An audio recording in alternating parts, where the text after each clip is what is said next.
Ladies and gentlemen, welcome to Spiritgrow. It's so nice to have you here, and particularly so because we have a very, very special friend and wonderful presenter in Marvin Oka as our special guest this evening accompanying me. And Marvin is not only not new to Spiritgrow, but he was with us from the word go. And since we're now just going on to 12 years of age, it means that Marvin and I are celebrating our bat mitzvah together, which is so nice. I'll tell you more about him in a moment. I've always been fascinated by the Jewish dictum, Hamaisa hu ha'ikar, which means, in literal translation, action, behavior, is the primary thing. Now, that's a fairly abstract statement, but it does say that somewhere in context of a finite physical world, what we do, as opposed to what we say, as opposed to what we think, is primary. I'm going to spend a little time speaking about some of the Kabbalistic concepts behind behavior and doing, and why doing is the primary activity that we extol in Judaism. And then Marvin will take us into the journey which he is so very well known for, his expertise in neuro-linguistic programming, but far beyond that, and I'm going to let him explain a little bit more about himself. But as he travels the world lecturing and stops in a little place called Melbourne at Spiritgrow, for which we're very fortunate, you're going to see why he is such a sought-after mentor and coach in so many different arenas. When we say that action, behavior, is central to the meaning of our life, we're saying that there is behind action levels of depth that provide us with the ultimate result, which is called behavior. There's a lead up to the doingness of life. Doing is only the product of steps of motivation, very often hidden deep within, which Hasidic teachings of Kabbalah explore. And the reason they're explored is not so much to dazzle the public, but more so that we have personal meaning in what we actually do. Doing things by rote, doing things by habit, what we call in our tradition regilut, which means from the word regel, which means foot. And in the same way as one foot steps in front of the other foot unthinkingly, a lot of what we do is unthinking or lacking meaning, or in the more contemporary word, lacking mindfulness. So let's explore some of the background to the doingness of life. And I'm going to introduce you to a motivation theory which is drawn from the Kabbalistic teachings of the cosmos at large, and then as it's expressed in human behavior.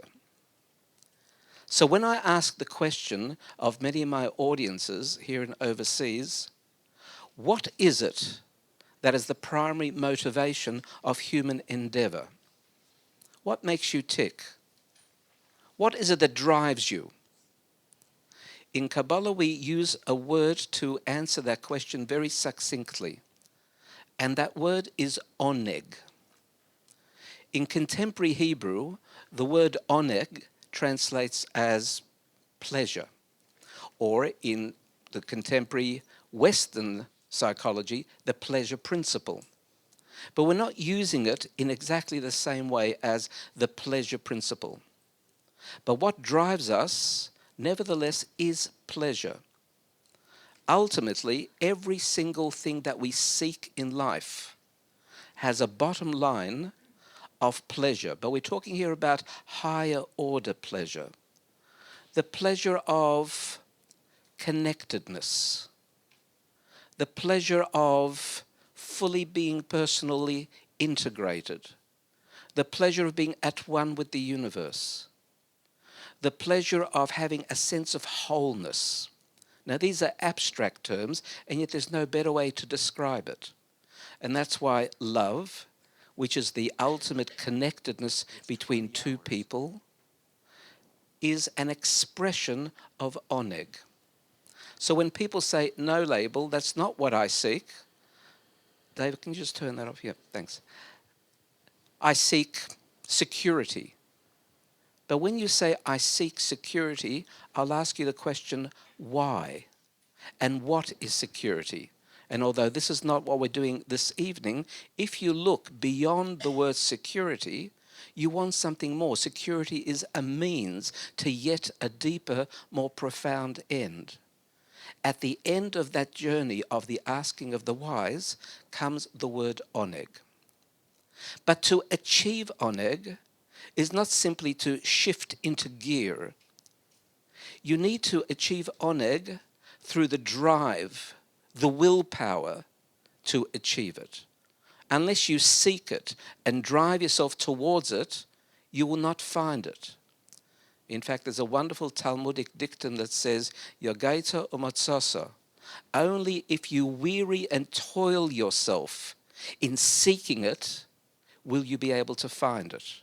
Without that toil and work, you won't find the satisfaction and the happiness of oneg. But when I talk about willpower, what am I talking about?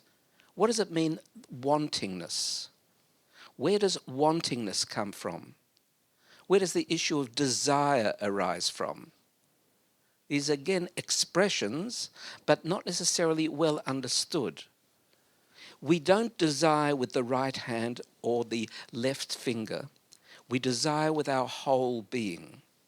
And indeed, oneg, pleasure, is an experience of the whole being. We call them in Hasidic teachings general powers of the soul because they generate generally throughout the whole body. When you experience delight with your whole being. When you want something with your whole being. So these are general aspects. Now we come to what's called particular powers of soul expression.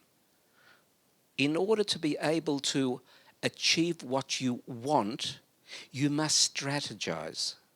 You must use your head. You must use your brain. Seichel.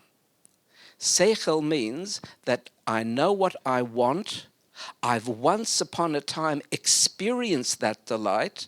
Therefore, I know my goal. Now I need to strategize my life, or I have to strategize my moment in order to allow my drive to drive me towards oneg. I need seichel, mind, in order to direct my ratzon, my willpower, towards an end that's called oneg. But mind, seichel, is located in a particular part of the body. It's no longer general. You don't use your big toe for knowing something, but your big toe can be part of the wanting and delight. So seichel already becomes a particular expression. But mind is cold. Mind is passive, inactive as far as the external world is concerned. I can sit on a stone, on a rock, all day, contemplating, cogitating, and I will not change the world one iota. In order to allow me to move into gear so that my strategy becomes carried out, I need the fuel of emotion. Emotion, midot, fuels and provides the energy from the soul so that my mind can be moved and carried into actual expression. Without an emotional component, you will remain the thinker on the rock, as Rodin very aptly demonstrated in his sculpture. But emotion alone is only the fuel, the petrol in the tank. At the end of the day, you have to move your feet. Action, activity, ma'aseh. So even though the most profound experience of the wonderment of pleasure, coupled with your implicit drive to get there and your wonderful strategization of being able to move in that direction, coupled with the fuel of emotion to allow you to move, are worthless without you moving your feet. Behavior, action, the doingness.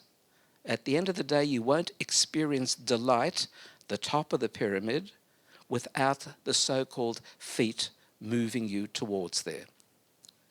Now, I've just summarized in a very short space of time one of the most profound series of Maimorim, which is discourses in Kabbalistic philosophy on how we operate in life. And I'm only doing so because the point that's made in these particular discourses is that your true pleasure of life ultimately lies in the doingness. Take a teacher and a student. Many a teacher might unfortunately provide information in a class and that alone. Now, throwing information at students may carry out your duty, but it doesn't in any way allow the child to own that information. They may be able to regurgitate it the night before an exam, but it won't last and stay there. It'll be forgotten the day after. How can a student end up owning the information if the teacher is able to, in some shape or form, engage the student in the student's self-discovery of the same information by providing the guidelines, the clues all along the way, and then the discovery is made by the student? Of course, that's easily said. Nevertheless, when the student makes that discovery, himself or herself, the result is the student owns it. When the student has the delight of discovery, the pleasure of discovery, the pleasure of accomplishment, the student will want to repeat it, and the student will want to learn.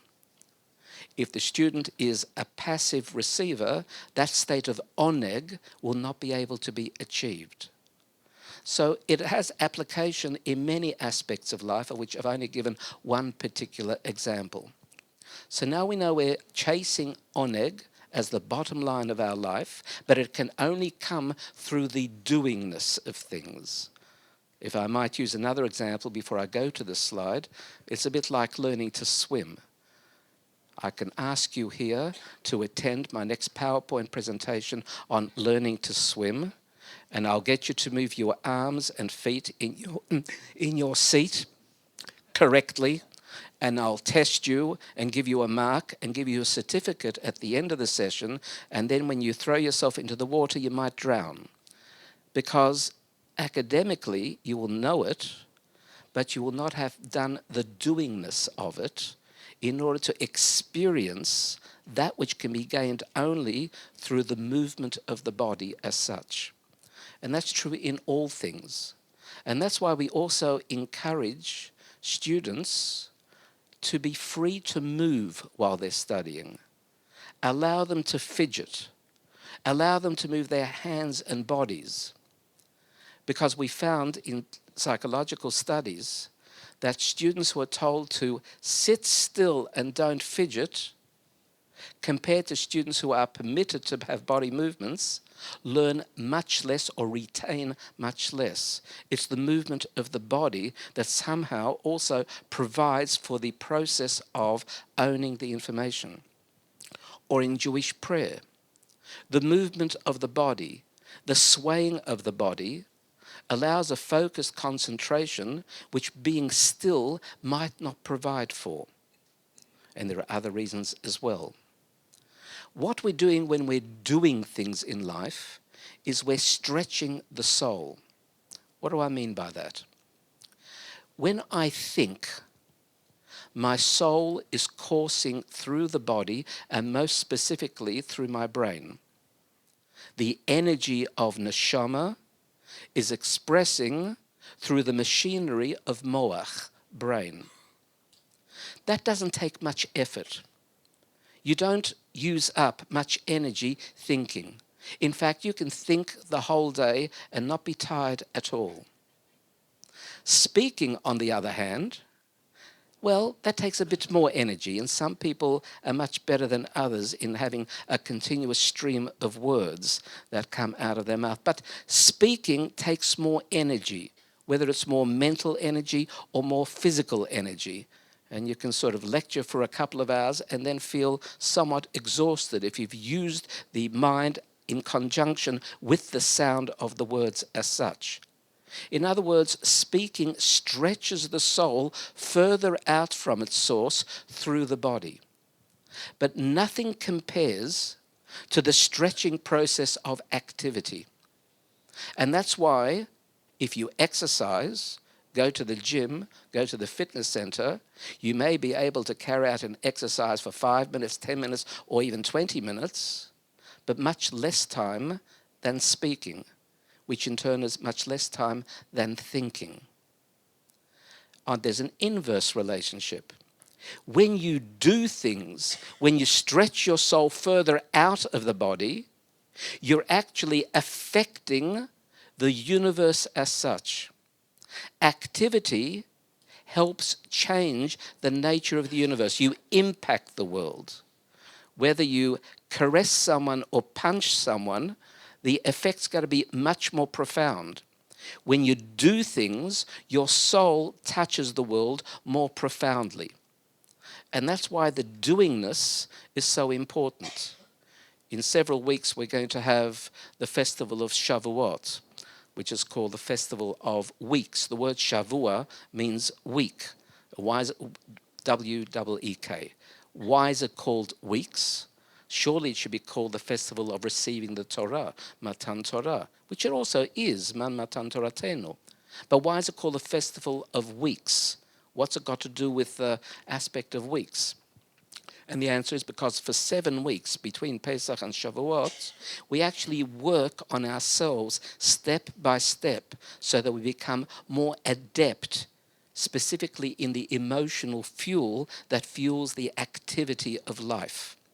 So what we're doing is we're learning how to stretch the soul through our body so that it touches the world in such a specific way that it helps change the world. So you have machshava, thought, dibur, speech, and maaseh, action or behavior as such. And in so doing, we impact the world. Once again, the doingness is what the purpose of our life is. Now it's interesting. The way that we do things also leaves an imprint on our inner selves. As the soul flows energetically through the body, it leaves footprints that become more and more pronounced, pounding the neurotransmitting pathway into a veritable freeway. Marvin might speak more about this. It's got a nice contemporary big word to describe what happens when we actually practice neuropathways through the brain, which is an area of his expertise. Now, we understand that in a physiological sense because we now have the tools to be able to observe the nature of the brain much more profoundly on screen. But we know that when we do things in life and repeat the doing things of life, it leaves a pathway that's easier to repeat in the brain. And we need to undo some of those things because we're not happy with the way that we habitually do things unthinkingly. We have to do things differently to undo that pathway. So not only does the doingness of life affect the world, but the doingness of life also affects us as a corollary. And we have to sometimes look at ourselves and ask ourselves, is my doingness in life helping the world and helping me, or is it hurting in one or both instances as such?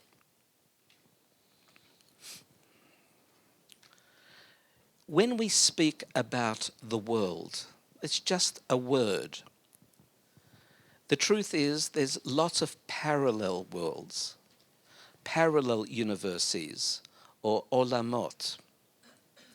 You and I are right now inhabiting consciously only one of those worlds. It's called the world of finity, the world of time and space. This is where you are conscious and sentient. That's where you do things in a physical universe.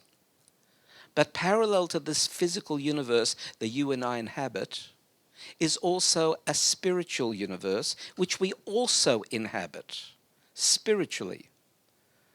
Western psychology might call this subconsciousness, but that's simply a term. We give these specific worlds names. So the world of Yetzirah, which is the immediate parallel world above ours, is the world of form, where there isn't yet substance, but the form of the substance begins to exist. And above it is the world of Bria, where even matter and form are being continuously created and feeding this world that you and I right now are sitting in, which is a dynamic world constantly being fed from above. And all this emanates from the realm of Atzilus, which is the realm that is closest to the source of creation spiritually, beyond finite creation, beyond even spiritual creation as such. Now, I'm not going to go into that journey, but what we do learn is that that which happens last must be that which we thought of first. If we are being intelligent, that is, not just haphazard. Let's analyze that. That which we do last is what we thought of first. What are we saying? You have a goal. You want to build a house, your dream house. You have a picture of it after having read all the magazines and after having seen all the different programs on TV these days on the wonderful homes that exist around the world. You know exactly what you want. So you get an architect, you engage an architect to help shape the form of that in a two-dimensional thing called a plan, an architectural drawing. And then you start hiring the builder. And after the builder brings in his or her artisans and the like. And you might even have a bricklayer or a concrete pourer. And then what happens is it begins to take shape. And then after it takes shape and the structure is there, you want to go further. You want to decorate that shape. You start choosing the furnishings, the color schemes and the like. And what's the last thing that happens? The last thing might be the smallest little knob on a drawer. But until that final knob on the drawer is there, it's incomplete. It bothers you. Once it's there, it's complete. And you step in to the finite physical home that has been built in your image of the mind. That was in your mind. Your mind wasn't the architectural drawings. Your intention wasn't even the vision. Your intention was a physical expression of all that. You had to do things to make it happen. And that's what the world is all about. Our doingness in this world of time and space, infinity, is the goal of creation. Therefore, how we do things is so important to the end product. The end product is God's vision. We are co-creators with God of an unfinished universe. We are together formulating the symphony of life. But it's the ultimate doingness of life. That's why in Judaism we don't escape physicality. We don't remove ourselves from community. We don't lock ourselves up in a cave. We don't escape reality, but we participate in the very actions of life itself, whether personally, communally, or on a global scale. And therein lies the purpose. That which happens last, the world of Asiya, time and space, your participation, my participation, at the seemingly lowest level of doingness is the very purpose of life. Mastery is doing it well. That's what mastery is in Judaism. Doing well. And when you get to that point, after having practiced sufficiently, then you can impact the world in a very, very profound way. So what we do leaves the most emphatic imprint on the final universe. Action in the world of action. Hamaisa hu ha'ikar. The doing of the mitzvah is the ultimate goal of creation. And that's why most of the mitzvahs, the things that we do Jewishly in life, are actions, because they impact the world. So this has been a little preamble, just to give us a setting from a Jewish spiritual context as to why doing things in life is ultimately the pathway to oneg, the pleasure of being a participant and a co-creator. Now I'm going to introduce Marvin to take it off from there and help us make sure that the way we do things in life, in fact, does conform to the kind of theory that I've proposed, which isn't a theory of mine, but the Jewish spiritual teachings. So as I said earlier, we're very privileged to have Marvin. And the fact that he actually takes time from a worldwide schedule to come to Spiritgrow is nothing less than wondrous. And I'm deeply indebted, as we all are, to you, Marvin, for taking the time to be with us. Thank you very much.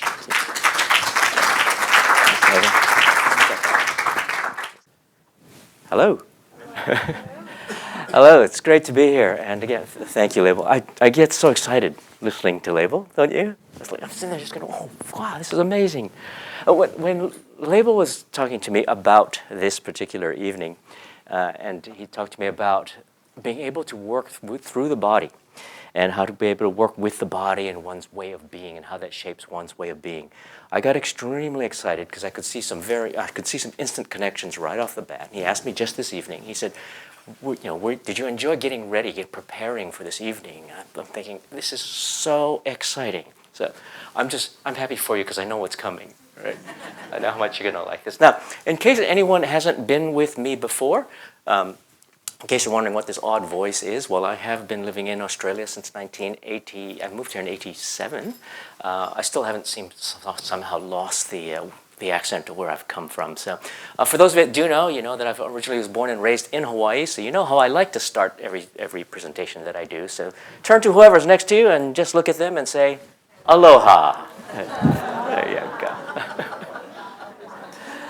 It's a beautiful thing. It's aloha. It's hello. It's goodbye. It's I love you. It's all just wonderful things. It's a beautiful. And as for those of you that have been with me before as well, you know that it also means the breath of life, and it's a sharing of a breath of life. And so in this particular place, I get so excited because I get to talk about things I don't normally get to talk about when I'm dealing with large corporates, or I'm dealing with industry leaders, or I'm dealing with executive teams. I get to talk here directly about things like a spiritual consciousness. And so that's when I get super excited about things. And I chose this particular theme, even though Laibl did mention that the idea was about how your doing affects your behavior. I quickly started to sketch out a range of things I did want to talk about and how they came together. Your behavior, the things we do. How that affects our way of being. Most people think I have a particular way of being, and therefore I have a way of doing. And as Laibl has already pointed out, but the way that you're doing also reinforces the way that you're being, and in fact it creates it. It even limits it if your behaviors are limiting, but it also expands it if you have very generative behaviors. It has something to do with the latest findings in neuroscience, which I'll be covering tonight. Why neuroscientists don't talk about body and mind as separate anymore. They don't talk about how the body influences the mind or the mind influences the body, because it's the same system. They just put it together. They call it body-mind. It's one system. And what it has to do with spiritual consciousness. My particular job as a behavioral modeler, most people look at external behaviors and they say about big doings, whether we're simply taking certain steps or actions throughout the day. But as a behavioral modeler, we know that behavior is far more than that. Behavior can also be very micro. Your very ways of thinking are behaviors. Your very ways of emoting or emotions that you generate for yourself are also behaviors. Breathing is also a behavior. Now, by the end of about 30 minutes from now, I'm going to give you a lot of really simple, easy to do things, behaviors that will shape your being. It'll rework your body-mind connection. And it has a chance of evolving your spiritual consciousness. But I could give that to you right now because they're ridiculously easy. So why am I going to take 30 minutes to explain something else in between? Because I need you to understand why those simple little actions make such a huge difference to your own spiritual consciousness. So we're going to go for a really rapid ride. I'm going to cover a lot of things fast. There's going to be some things that are a little bit technical. Don't worry about them. Just get the idea. They're not meant to give you a crash neuroscience course in 30 minutes. Okay? So relax and just kind of go with it. Get what the idea is so you understand why the recommendations are what they are. Now, one of the more fascinating things is that modern neuroscience today is proving what spiritual traditions have been saying for thousands of years. Finally, neuroscience is starting to say, hey, this is what's actually happening within our neurology. And all wisdom traditions look at that and say, we've been saying this for millennia. Right? Why is that? Well, some of this is extremely powerful. Now, let me point out this, for instance. Can I point out something very obvious? Would it be fair to say that all of us in this room have some sort of aspiration or intention, as Laibl has pointed out, the first formations in your own thought processes around evolving ourselves as a spiritual being? Fair enough? I would imagine if not, you wouldn't even be in this particular room or at this particular center. The mind-body connection, or as neuroscientists calls it, the body-mind. What I'm going to propose is there's something happening right now within your neurology. In fact, it happens 24/7, 365 a year. Something's occurring within our own neurology that directly affects our spiritual consciousness. I'm going to unpack that for the next 30 minutes. So it starts to look like this. All right. Has anyone in here ever been offended? Right? No, you know other people that are like really sensitive, right? And a lot of this is ego. Now, what is this ego? As we all know, what is it that the ego is all about? Well, what we have is a false sense of self. We have a self that is not essence, that is not about real soul. It is not about your authentic way of being. It's a persona. And when someone says, how could they do that to somebody like me? Well, who are you? Who are the you that gets so offended? Well, what is it that's being offended? Because if you were simply steady and feeling safe and secure in your own spiritual essence, you wouldn't be offended.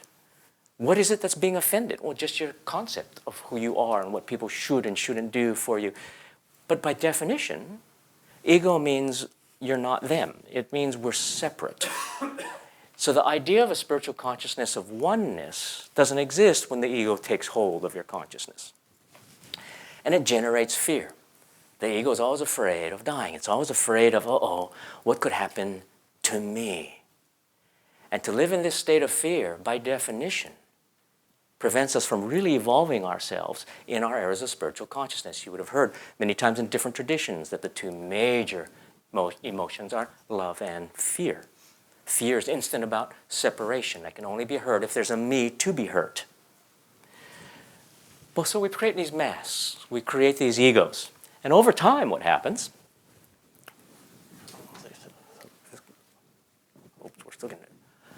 is we start to develop different egos. Sometimes we're very happy, but underneath we're still feeling a bit separate. And really underneath is still a lot of anxiety and a lot of fear that occurs. And so much so that we're even scared to ever take this mask off. If we ever take this mask off, how would people ever relate to us? Well, what would that think of us if they really knew me? It's the imposter syndrome. Anyone know of other people that have this syndrome? So what do you do? Now here's what I like to propose and where this is starting to go.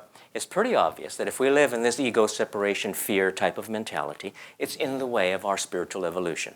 Fair enough? But there is a neurological connection to all of this. And it starts with this. Coming back to this body-mind issue. I want to talk to you about something. First of all, there's something you may have learned in school, and it's all about to change. There's something you might have understood about the autonomic nervous system. The autonomic nervous system is what keeps your heart beating. It's what keeps your skin at the particular temperature that it is. It allows your hair to grow, your digestion to occur. It's all these things occurring outside your awareness. And it's been said that the purpose of the autonomic nervous system is survival. Your autonomic nervous system works so that you stay alive. When you're tired, you get to sleep. It's your autonomic nervous system that causes you to wake up. It's like, that's pretty good. Nowhere in your sleep you kind of go, oh, I think I better wake myself up from this very deep sleep. You just kind of start waking up. What is that about?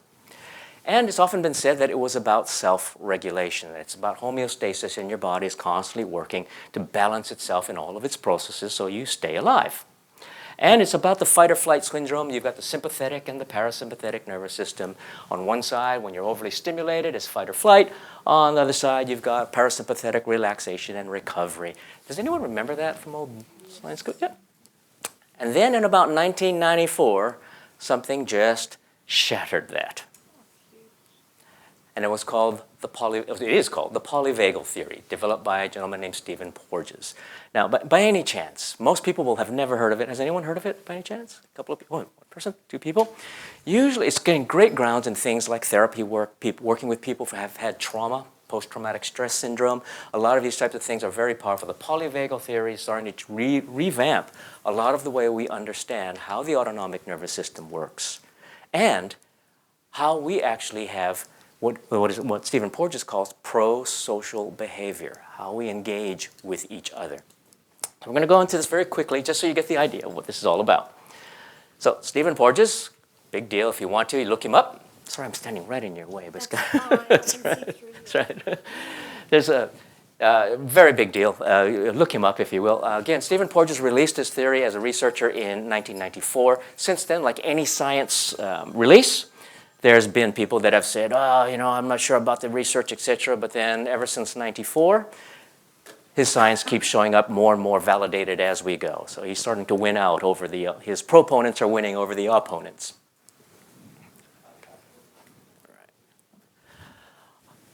These were his two original books that started to come out. Now, this title underneath here, under his pocket guide, The Transformative Power of Feeling Safe, is incredibly profound, as you'll start to see in just a moment. And what he's saying, one of his discoveries, and again, don't worry about the technical side, but I'm just saying this, I'm just pointing these things out in case we have any neurotechno geeks in here. Anyone a neuro geek? I'm a neuro geek to the hilt, so. Right. If you're a neuro geek, some things you might want to know. The vagus nerve is what's connecting up a lot of things from your second brain or your gut brain. It's connecting up your heart brain, as Heart Math talks about it. It connects them all up. Your three centers, your head, your heart, and your gut, are all connected and communicating with each other through the vagus nerve. Stephen Porges began to discover the vagus nerve is not one thing. Even though it's a giant nerve that moves around and connects all up with your internal organs, he discovered we had two forms. We have a more advanced form, called the ventral vagal nerve, and it connects up the heart to the head. And we have a dorsal vagal, which connects up below the diaphragm. And they do very different things because the newer form, the ventral vagal, is what's called myelinated, which means it's got really good, clear communication signals going back and forth. The other one, the dorsal vagal, doesn't. It's not myelinated. The implications are absolutely huge. Relax, I know it's a busy slide. I'll take you through it. Here's what Porges is saying. He's saying this is the key issue. Let's work from the bottom up. Safety. The issue is about how safe you feel. Now, how many of you reckon when you feel not safe, anyone ever been in a relationship that's not safe, like the person's yelling at you or giving you nasty looks or whatever it might be? In those moments when you're trying to relate with someone and they have these really threatening looks or these hostile tones of voice, how many of you are feeling like, oh man, this is a spiritual opportunity. This is wonderful. This is wonderful, right? It takes a pretty enlightened individual to kind of get into that mode. Our consciousness just downs just a lot because we're into protection. It's like this is a threat. Fear kicks in. Separation starts to occur. Spiritual consciousness nowhere to be found. It's me versus you, buddy. That's what's about to happen. So safety is a major issue. Now, as Laibl has pointed out as well, we have a combination of protection, safety, but the autonomic nervous system, thanks to the ventral vagal, is also about connection. It's also about pro-social behavior. Why is that? Because one of the things evolutionarily, I'll talk more about this in just a moment, but as we've evolved as a physical animal species, once we got into the mammalian stage, we start to recognize as mammals, we survive better socially. We survive better when we're connected to others or to family. It helps when mom and dad want to take care of me as I'm growing up. I get to survive a little bit better. We survive a lot better as a collective than we just do on our own out there. And biologically, we start to now gear up towards instant connection to people. And this connection capacity is behind, we're starting to see on neuroscience that's starting to prove things like what Laibl was just saying around onig. It's like, well, yeah, we're going to get a lot of pleasure when we connect, and that connection is safe. That connection is nurturing. That connection is loving. That connection is life-affirming. That's great. And what has happened is our autonomic nervous system is now geared up, I'll talk about this in just a moment, he calls it neuroception, of continually scanning our environment for signs of threat and danger. We have an impulse to want to connect, so we reach out and we watch for cues. And is it a safe relationship or not safe relationship? Safe environment or not safe environment? We're going to move towards safety. We're going to move towards connection, but biologically, we're always on guard as to whether or not things are safe or not. It's like an unconscious radar system. And what happens is he's saying, instead of just fight or flight, what happens, fight or flight or just relax and repose, we have different things.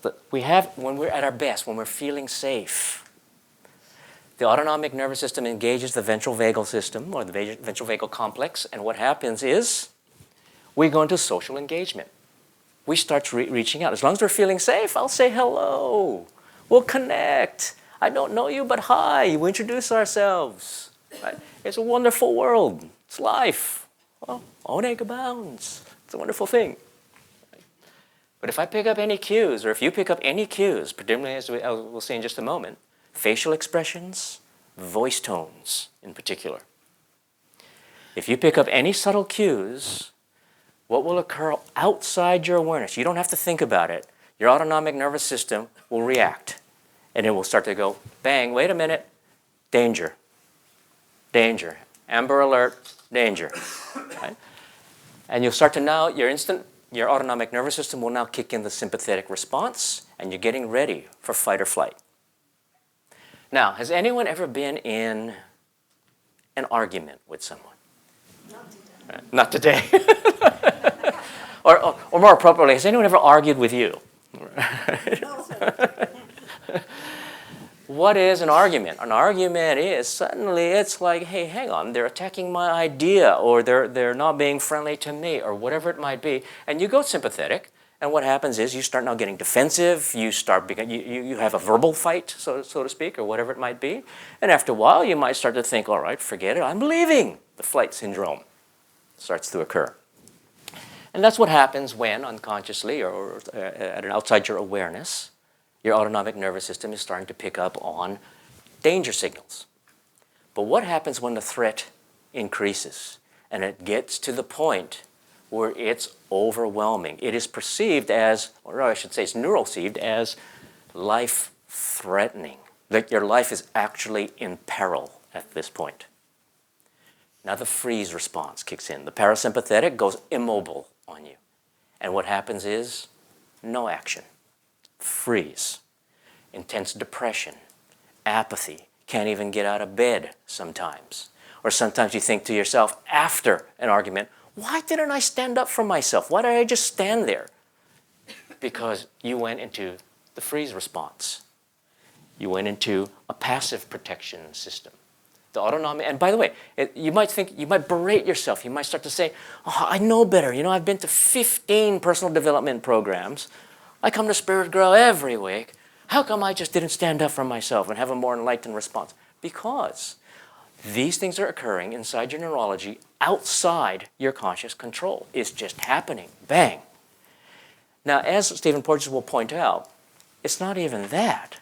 It's that when you are in this neurological state, several things start to happen.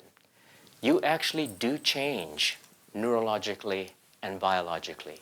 You actually literally hear differently. What happens is middle tone sounds start to drop out. And what you start to hear more are lower bass tones and higher frequencies. Guess what that does to your autonomic nervous system? It signals danger. As mammals, anytime we hear low frequencies, it instantly sends a signal, danger. From earthquake to a bear growl to whatever it might be. As soon as somebody goes, you start to go, what? You start to go on alert. Or a high screech, ah! What? And you literally start, now it's really interesting, one of the things Porges talks about, he says, you can always tell from fossils which fossil was an animal and which one was a reptile. One of the many ways you can tell is the ear. Reptiles, their ear bones are connected to their jaw bones, and they actually hear through their bones, and therefore they hear low frequencies. Mammals, an ear bone actually is detached. And what actually is, and it serves as a guard, and what it does, it gets to mitigate lower and higher frequencies. It allows you to hear mid-range tones. And so when you are in a social engagement system, and you're feeling nice and safe, and you're not in a defensive mode, your autonomic nervous system lets you hear mid-range tones. So you can have conversations with people, and you'll pick up on subtle little nuances in their voice tones. And you'll notice when they're happy about something and when they're not. And when they start to go, and you start to go, oh, what's behind that? I heard those little inflections starting to go on. But when you start down-regulating, and you start getting into the danger zone down here, what happens is the autonomic nervous system starts switching off that middle ear muscle, and what's left are the lower tones, the lower frequencies and the higher frequencies. And what happens is you literally experience the world as more threatening. Regardless of your attitude that it's not, your neurologist is going, it is dangerous. Which is really fascinating. Which tells you a few things, doesn't it? It tells you, wouldn't it be better to be in the green zone? Which means you need to monitor yourself on this as to how this actually works. Now, there's 3 keys. Okay, I know, they're big words. Don't worry about it. For those of you that are neuro geeks, you know, big words are great because they make you sound so intelligent at your next dinner party. Right? Whip out these words, people go, wow, you know these big multisyllabic words, wow. All right, let me unpack these for you as to what these basically mean. What Porges is saying is, number 1, what he calls neuroception. We are always unconsciously scanning our environment for threat, and we are neurologically responding to it. It's well outside your awareness. You don't have to try. Your autonomic nervous system is here to keep you safe. Right? But based on those cues from your neurology, you will down-regulate. Now, this is what he was saying when he talked about, the big word is phylogenetic hierarchy. I know, fancy word. What does it mean? It means this. We will start to, under threat, go from our more evolved set of brain structures to our more primal brain structures. So what happens is, when all is safe, we get to do lovely, enlightened mammalian behaviors. We engage, we talk, we have fun, we're open, we're vulnerable, we discuss, we have great relationships, we get to have deep and meaningfuls with our partners. It's all wonderful. We pick up a few cues, we down-regulate. We start go to danger zone. In that case, our pro-social behavior mechanisms start shutting off, or start getting inhibited, I should say. What kicks in next? On guard. Should I defend? Should I run away and get out of here? That's what's kicking in. If you ever had, give you an example of this. Remember, I asked you, have you ever been in an argument? Have you ever been in an argument with someone, and in the middle of that argument, they said to you, all right, hang on for a moment. Just be open with me. What are you thinking in the middle of the argument? Heck no. Right? Nice try, all right? Because you're in a mode that's like, well, no, I'm not in a socially engaged set of neurology right now. Right now, I'm in fight or flight. You're asking me to be open? I'm not that dumb, right? So what happened? And then, if it's really life-threatening, the heat is on, it's hostile, becomes a how many of you are in the DMR, the deep and meaningful relationship?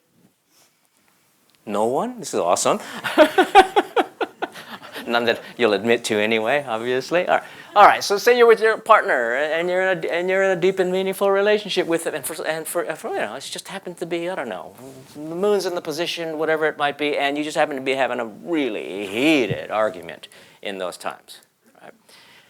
And you feel like, yeah, on another day we could end up with a very different outcome, but we're not going to do that right now. So what do you do?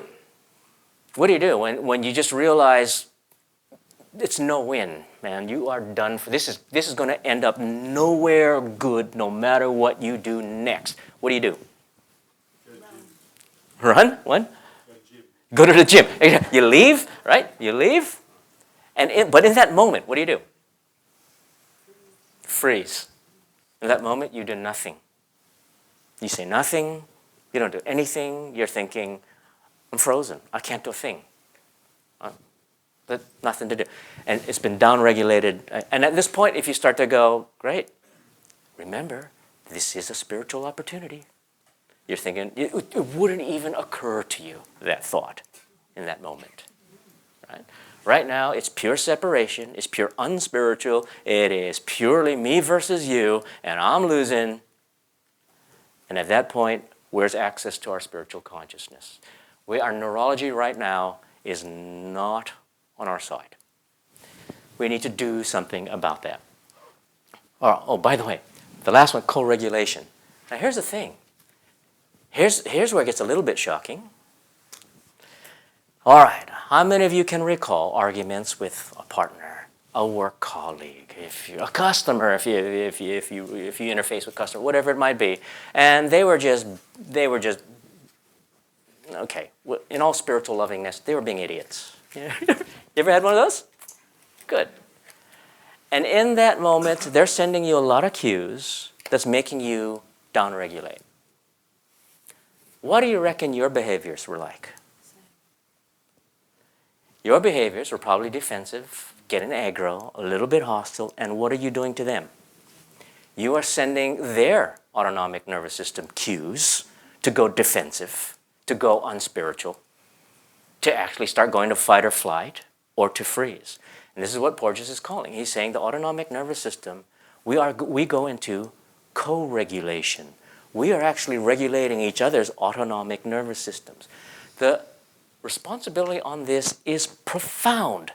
That means, if I, as Laibl pointed out, if part of my oneg is to connect and have this pleasure that comes with connection and oneness, and my ratzon is, I have the will to make that happen. And I realize my nonverbals will cause the other person to go ego, fear, separation, non-spiritual, or I can create safety in this relationship by my nonverbals, the way I interact, my behaviors, so that we can both have access to a spiritual conversation in this moment. That level of self-awareness is profound. And neuroscience is saying this is exactly what happens. This is how it works. So your cues affect their cues. So neuroception, you're constantly scanning. Is it safe? Is it dangerous? Is it a life threat? What should I do? Should I engage? Should I be cautious? Am I stuck? If you've ever had days when you just had stuff to do and you just there was decisions to make and you're just not making them. There's actions to take and you're just not doing it. There's people you need to contact to get over an issue and you're avoiding it all and you're just immobilized. And not just on the day, sometimes for people, periods of their entire lives are immobilized because their autonomic nervous system has hijacked their decision-making capacity at that point. So what do you do? So this is called the dorsal vagal complex, the sympathetic nervous system, and the ventral vagal complex. Basically, don't worry about the terms. Get the idea. We're going to engage. We're going to go, hey, how you going? Or we're going to go, oh, yeah? Or we're going to go, oh, man, I'm calling it a day. even though it's 8:30 in the morning. Right? So what do we do? Now the green state, a couple of things about when you are in this lovely state where you're autonomically coherent, you're autonomically balanced, you've got more access to your spiritual consciousness. It's a wonderful thing. Your overall health works. But by the way, modern neuroscience knows this, and they've known it for many, many years. What is the number one thing that will impair your immune system? Like it's instant. As soon as it starts happening within you, bang, your immune system is sub-optimized instantly. Anyone? Stress. Stress. Instantly. Instantly. Any forms of stress instantly impairs your overall health and immune system. But when you're in this state, when you're working with your ventral vagal system, and I'm going to give you really easy to do techniques to regulate this, right? Beneficial hormones start getting released. Oxytocin, the bonding neurohormone starts happening. We start wanting to connect. You get to digest food properly. Right? Most times when you find people that have irritable bowel syndrome, they got constipation or diarrhea issues, they got a lot of gut problems, aside from obvious things like is their intestinal flora proper, etc., you can pretty much bet, I'll bet their stress. I'll bet their autonomic nervous system has downregulated considerably at that point. Right? And there's some basic things you just have to do to keep your autonomic nervous system functioning at this level. Because you're functioning at this nice pro-social level, you've got this consciousness of wanting to connect, people actually like you more. How many of you wouldn't mind if people liked you more? Okay, for some of you, that's going to be a bit of work, but that's okay, right? Because you want to connect, so people, and your voice tones will change, your facial expressions will change, and so people will like you more. Your executive function, your prefrontal cortex kicks into place, so you actually think better. Contrary to popular belief, you don't actually perform better under distress or pressure. People say pressure, depends what you mean. If it means pressure that you love, you thrive under that, then wonderful. But for a lot of people, pressure is distress, and it causes them to downshift. And it just makes life better. I mean, you just love living life more. Okay, I know the obvious question. How many of you wouldn't mind living life more enjoyably? It's pretty obvious. Here's the point. It's not luck. You have to actually learn how to manage yourself on this, and that's it. I'm going to give you tons of ways in which you can do this really easily. All right, this is a really interesting one. States of depression. Anytime you're starting to see people start to exhibit patterns along the autistic spectrum. With times of distress, things of that nature, what happens? When you are now down in the amber to red zone, in the polyvagal theory, it's really hard to feel safe most of the time, wherever you are. You could be in your living room by yourself and you still don't feel safe. Right. And it's kind of like what? It's like if you're going to the shopping mall is traumatic. It's just like all these people and all this driving, trying to park your car. It's like, oh God, people are going to hit me. And you go into the train, it's kind of like you huddle into the corner hoping nobody bumps into you. Right? Everything's stressful at that point. Now, this is really interesting. As I said, when you start down-regulating, you get to hear more of the lower frequencies and the higher frequencies, and your auditory goes nuts. You start becoming very hypersensitive. Things seem loud. You go into a restaurant, everything's clanging, and it's just like you can't eat because it's just so noisy and loud, which is a good sign. You've down-regulated considerably. At that point, you're feeling very unsafe, and it's hard to just talk yourself out of it. Kind of go, I know it's just the restaurant, and I should feel safe. Yeah, good luck, right? Your autonomic nervous system is perpetuating this reality for yourself, right? Which is really different, by the way, between people go kind of go, yeah, but I like my heavy dance beats, because rhythm gives you mobilization, right? But the low frequency causes you to go on alert. So even if you like heavy dance beats, techno beats, boom, boom, boom, boom. How many people come out going, boom, boom, boom, and they come out of a nightclub going, man, I'm so relaxed. That doesn't happen. That boom, boom makes them come out going, yeah. Sympathetic system's kicked in at that point, right? You can counterbalance it with tones. You don't want just bland music. You don't want elevator type music. You need music that has rhythms, but within a context, you realize, well, those tonal changes are safe, right? It's fine. But when you're in a red state, it doesn't. It just seems too much. Sensory overwhelm. I can either crumble, it's just, I can't handle it, or you just dissociate, numb. Have you ever met someone who, like, you're talking to them, and it's just like they're not there? Right? They've just numbed out. Their autonomic nervous system is in such protection mode. Right? Oh, this is a good one. When you start dropping down, when you start down-regulating at this level where your autonomic nervous system is now so defensive and it feels so unsafe, you know what? There is one of the things about the ventral vagal nerve, which is the green one. It actually connects to your facial muscles, your ears, your ear muscles, your vocal patterns as well. And so when the ventral vagal system gets inhibited and the dorsal vagal, the red bits, kick in, you just watch. Less facial control, bang, their facial muscles just go flaccid. Their face goes flat. And you just watch, and they just have this hanging expression. My wife, when I was going over this presentation with my wife this afternoon, she goes, "Oh, I got just a thing. I got a great image for you." She's so into Game of Thrones, right? She shows me. I'm not into Game of Thrones. The queen, the dragon queen, when she, I don't know if anyone's watched, and when she found out like she's lost everything, and they got this photo of her face, and it's just flaccid, muscles just dropped, and her face is just blank, and you just kind of look and go, "That's it. That's an autonomic nervous system downregulation." Right. Then she said, "Yeah." Then she went sympathetic, and she just killed everybody. Not exactly the most spiritually thing, but yeah, I get it. Right.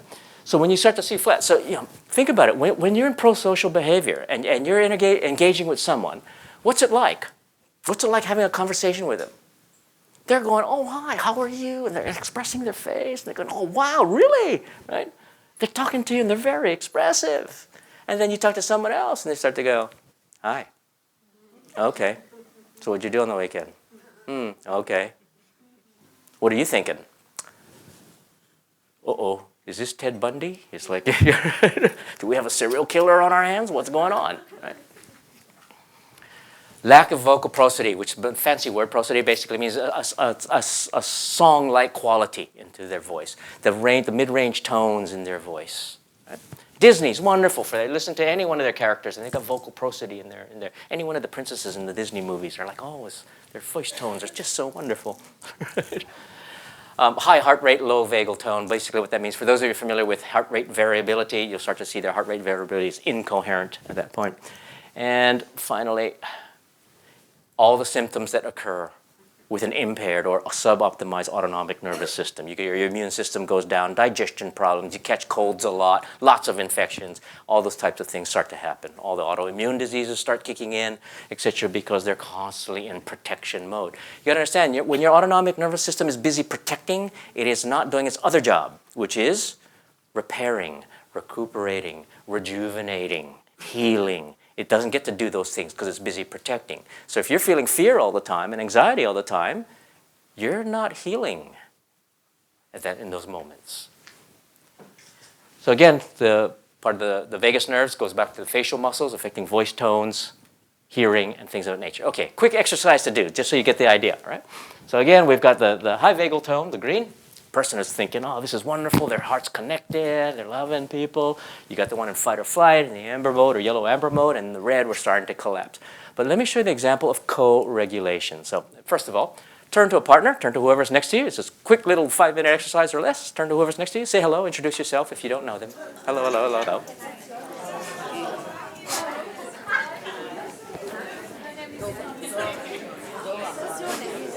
Okay, stop. Hang on. All right. Here's what I want you to do. All right, one person in each pair, hold up your hand. One person in each pair, hold up your hand. If you're feeling a little bit fearful and anxious, hold up your partner's hand. There you go. Right. Okay. All right, person with your hand up, this is what I want you to do. You're going to carry on a conversation. Say hello, find out what they did last weekend or anything wonderful or whatever it is, okay? Partner who did not have your hand up. Right? You just start telling them. So you start telling them what you did last week, or what you do for work, or what you love doing, or whatever it is that you might be doing. Okay. Partner who had your hand up, this is what I want you to do. Flat facial muscles. When you talk in a very low, rumbly tone. And every now and then, give them a little bit of a squint of the eye. Okay. Another partner, when you're trying to talk, just start to notice your own internal experience as to what's your body reacting like when you get those cues coming at you. All right, go.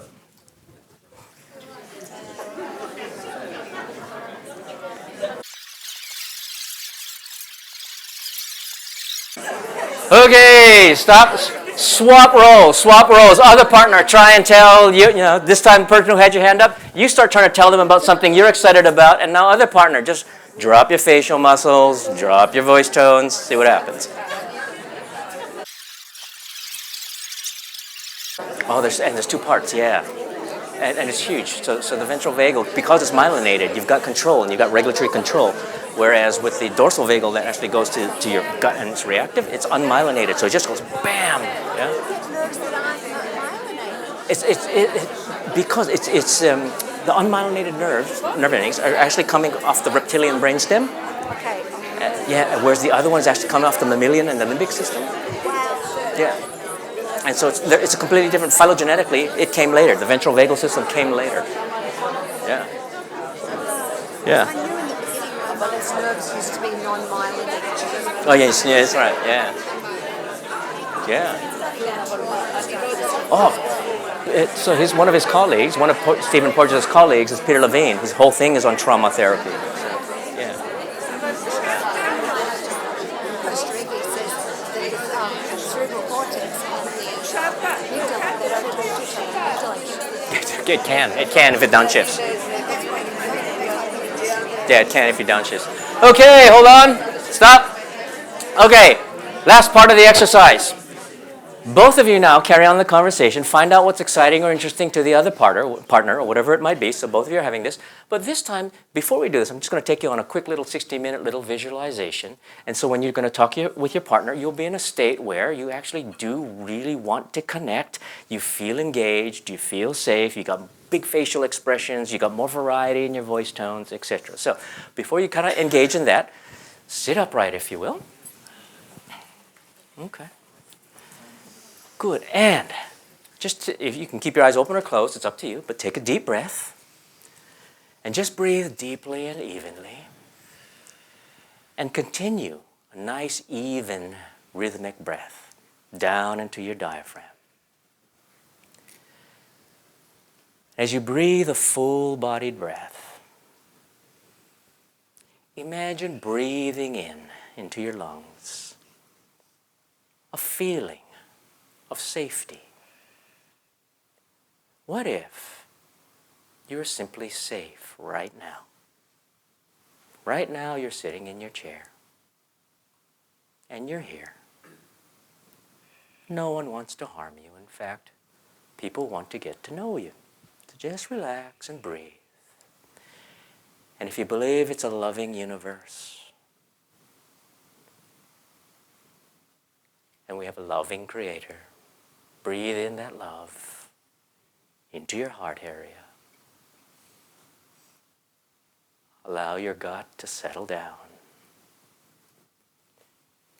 And then now let love and connection to flow up into your head.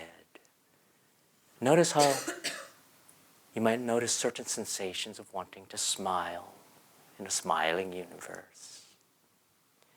And know that there's another soul in front of you. Another one of the spiritual souls on this planet. And feel the desire to connect, to be one, to get to know. And suggest, if they're not open already, open your eyes and bring this love and turn to your partner. And just find out from them what interests them, what motivates them, what are their passions. Find out from each other.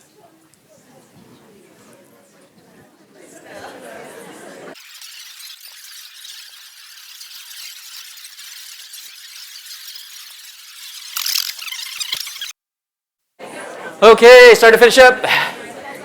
Okay. Thank you, partners. All right, how many find, hey, you actually got a fairly decent person there in front of you.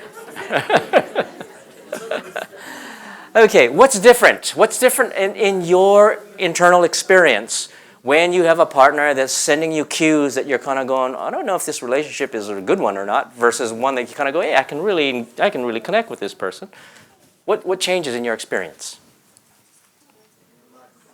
Pardon me? Yeah, you close off.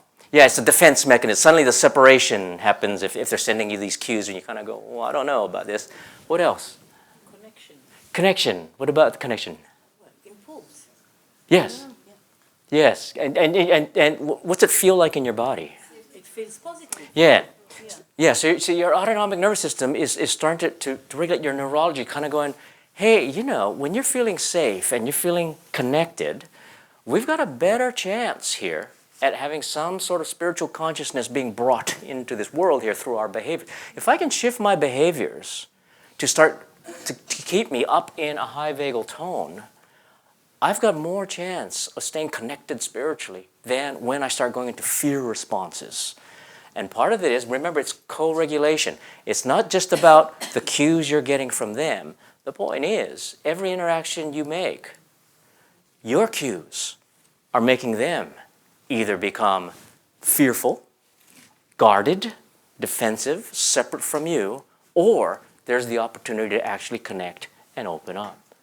And that is huge.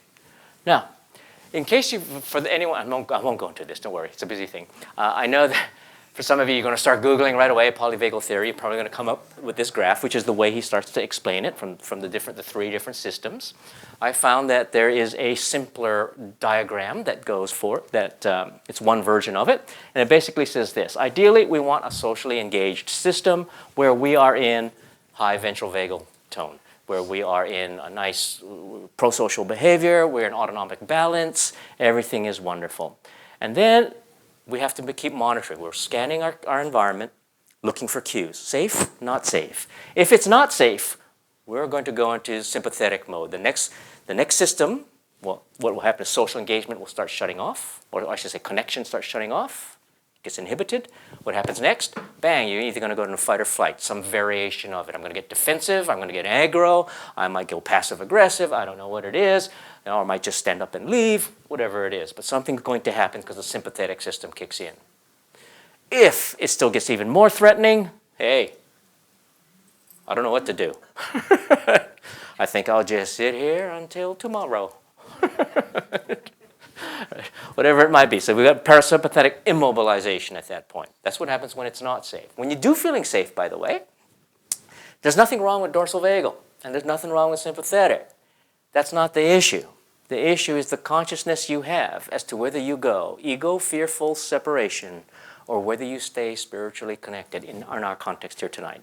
But Porges doesn't talk about that, but we're here at Spiritgrow, so we're going to talk about that, right?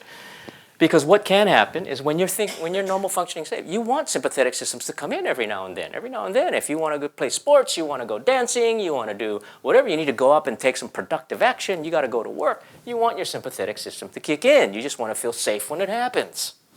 Make sense? All right, a little bit of a test, not that hard. What do you reckon? Feeling safe, a healthy version of dorsal vagal, parasympathetic, immobilization. What is a healthy freeze response? Sleep. Yes! Sleep, rest, relaxation, recovery time, healing, meditation. You consciously immobilize yourself. We're going to sit or we're going to lie down. I'm not going to jump up and down when I'm doing this. I'm not going to get distracted. I'm not going to answer the phone. I'm just going to do this. Prayer, whatever it might be. Times when you just kind of go, wait, I'm going to consciously immobilize myself, because it then allows me, when I'm feeling safe, to access a different state of consciousness at that point. Right? So there's healthy versions. Now, what's really interesting is if you're here, you can quickly go there under threat. Right? It's very difficult from here to go straight across to here. You might have to go up to here at some point, whatever it might be. But the key now becomes obvious, isn't it? Which is, this is survival if it has to happen, but in the context of, as I said at the start, of spiritual consciousness, we kind of want to stay here. So what do we do if we're here? Or how do we stay there? Would you like some tips? Yes. So remember, it's about working that consciousness and working that body and mind. All right, I've got 2 slides and 1 summary slide that's only got 3 points. I know there's a lot of points, so I got them all at once. Why? Because I know a lot of you take photos, so take them now. But look, these are not rocket science type things. Number 1, be mindful how you do yourself. You pay attention to your body, all right? Don't fight your biology. Don't go, oh, I should have done this, and I don't know, what's the matter with me? Why didn't I stand up? Because your neurology was active. That's why. Right? Don't blame yourself. But at the same time, don't use your neurology or your biology to make excuses as to why you punched the person. Don't say, yes, I know I called you nasty names, but that was just my autonomic nervous system. Well, no, that's not an excuse. Stay conscious. Right? Pay attention to your body signals. Know when you're into stress response or when you've gone immobile against your intentions or whatever it might be. But don't add any extra narrative. Don't kind of go, oh, because. There's no because. It's what's happening. Now make a choice. What do you want to do? All right? Pay attention to how other people are behaving. When people are starting to get hostile towards you, recognize they've gone sympathetic. They're feeling threatened in some way. When people withdraw from you, we need to have a deep and meaningful, and they just leave, or they just shut down. It's like you're talking to the wall. Recognize there's probably something you're doing that's causing them to feel really unsafe right now. And so they're not about to socially engage with you. And it might be, how do you have to shift your cues so that we create a more intimate space, if possible? Yeah. So when you're actually, after you've left the event, Yeah. for example, you think, oh, why didn't I say that, or why didn't I do that? Is that because you're in a certain... It could be. Yeah, it could be you just forgot. It could be it just didn't occur to you at the time because it was the state that you were in. But it could have also have very well been that you might have gone to like a parasympathetic immobilized state, and in that state you weren't going to do anything. And then afterwards, when you come out of that state and you're feeling a little bit more secure, you go, oh, I should have done that. I could have done that. Yeah. So don't beat yourself up. Just recognize your whole thing is first work with your body, work with your behaviors, to start working with your consciousness. Right? All right, breathe. Really important. Again, for those of you that were with me before when I did things on the multiple brain work here, there's a lot having to do with in-breath, out-breath. The more even it is, the more even your heart rate variability will be, the more coherent you'll be. And if you're highly stressed, actually emphasize the out-breath. Exhale longer as well. Take more time. Focus on really long exhalations. It sends the signals to your autonomic nervous system to calm down. All is safe. All is good. All right. Use facial expressions that indicate safety and connection. So if you're talking to someone in a deadpan and you kind of go, so why aren't you answering me? This is an important conversation. Come on, what do you have to say? Don't expect them to go, oh, well, let me bare my soul. No, they're not going to do that. Right? You're sending all the wrong cues. Smile. Right? Make friendly eye contact. Right? Don't stare creepily. Put variability in your voice. Have some vocal prosody in there. Right? People are listening. When they see that your tones of voice seem friendly and chirpy and happy, they're much more likely to feel safe with you than if you just come in with a sharp voice or a low rumbly voice or a high screechy voice. Play music with mid-range tones. I know that the Porges often recommends things like Disney, but not everybody likes Disney tunes. But mid-range tones, right? Next one. All right, again, if you're taking photos, now's the time.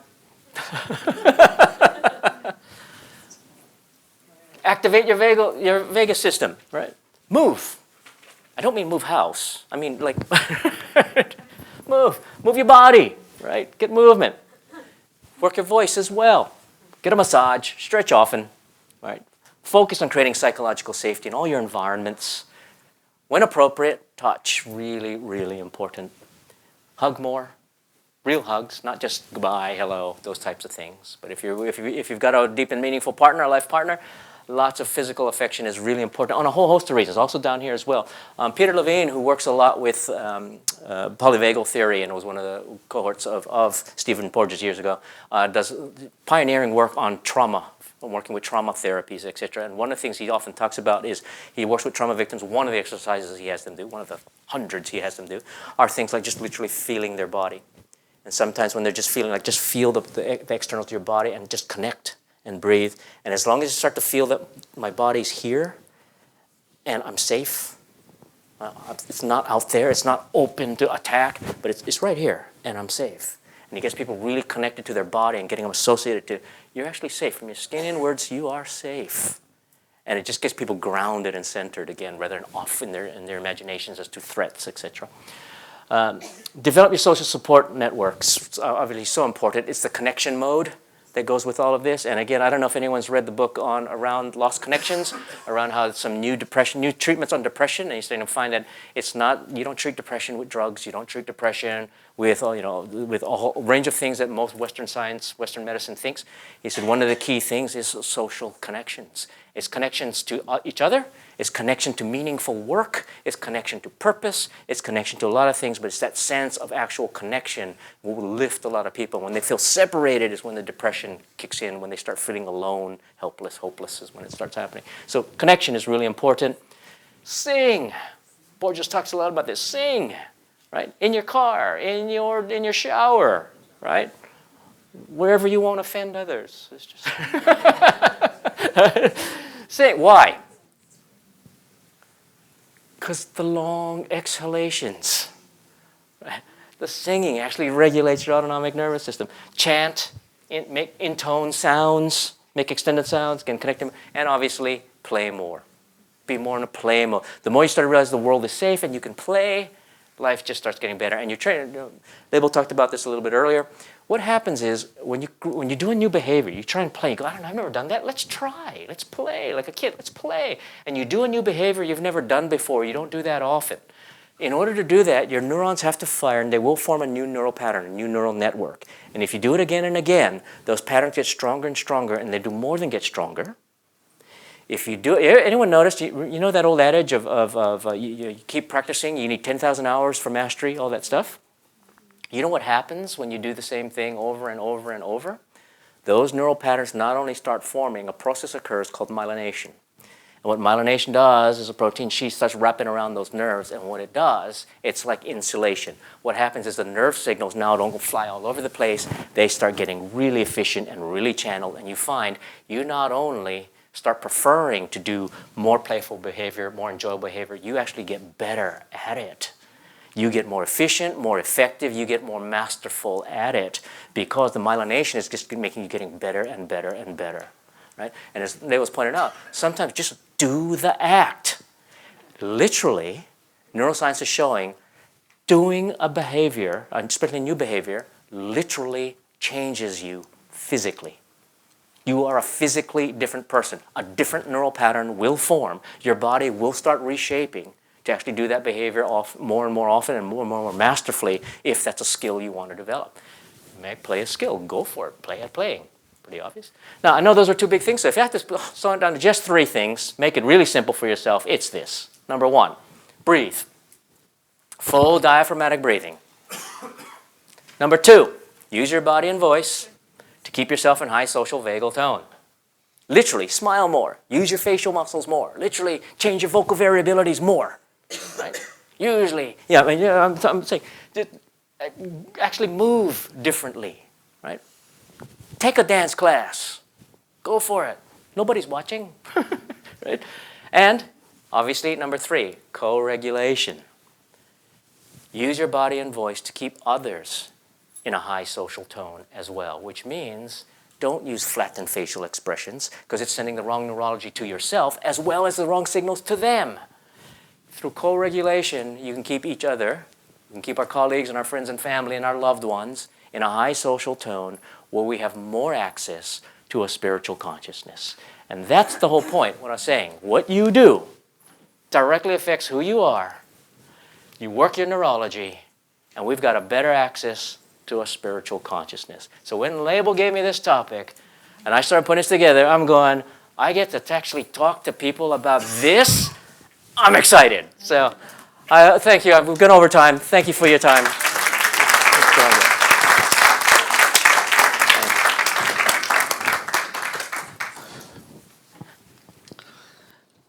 That was wonderful.